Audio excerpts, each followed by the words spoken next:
आज म सेलरोटी पकाउँदै छु। लास्टसम्म हेरेर साथ दिनु होला। धन्यवाद। मन परेमा एउटा लाइक पनि गरिदिनु होला, कमेन्ट गरिदिनु होला, सब्स्क्राइब गरिदिनु होला सबैजनाले।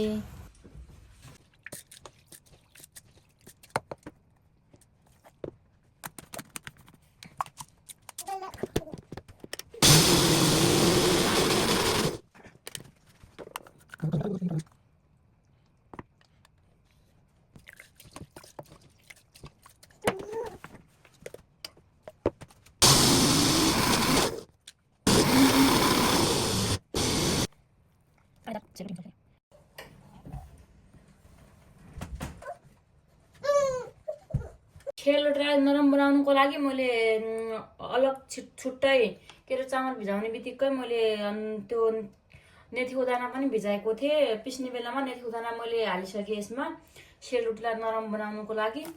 अब म यसमा सुजी हाल्छु 2 चम्मच। अब म यसमा 2 चम्मच सुजी हाल्छु। 4 भयो। 3 चम्मच। त्यसपछि म अलि स्वाद अनुसार जति आफूले जति गुलियो खान मन लाग्छ त्यति चिनी हाल्नुपर्छ। म 2-3 चम्मच जति हाल्छु।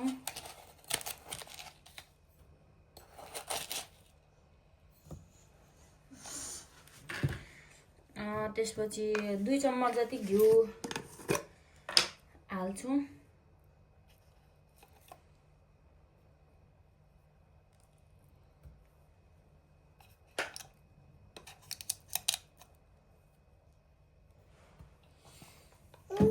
त्यसपछि सेलरोटीलाई फुलाउनको लागि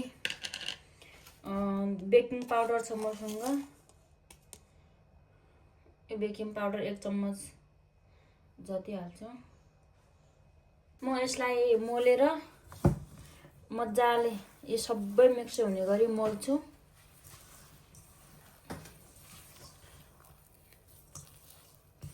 यसलाई मोलेर 10-15 मिनेट जति छोपेर राख्नुपर्छ। अनि त्यसपछि एकदम मिठो नरम खालको सेलरोटी बन्छ, एकदम काँडेदार। मैले आज बेलुका सेलरोटी बनाउन थालेको छु अनि बिहानै भिजाएर चामल बिहानै भिजाएर राखेको छु।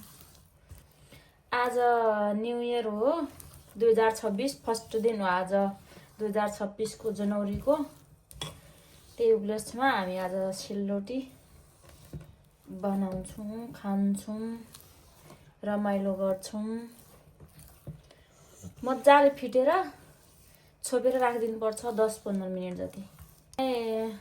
मेरो भिडियो कस्तो लाग्यो मन पर्यो भने लाइक गरिदिनु होला, कमेन्ट गरिदिनु होला, सब्स्क्राइब गरिदिनु होला।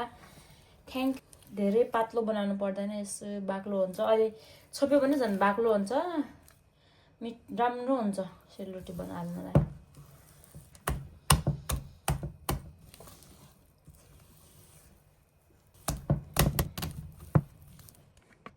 बस मिनट 15 मिनट छोपेर हाल्नुपर्छ अनि राम्रो हुन्छ सेलरोटी।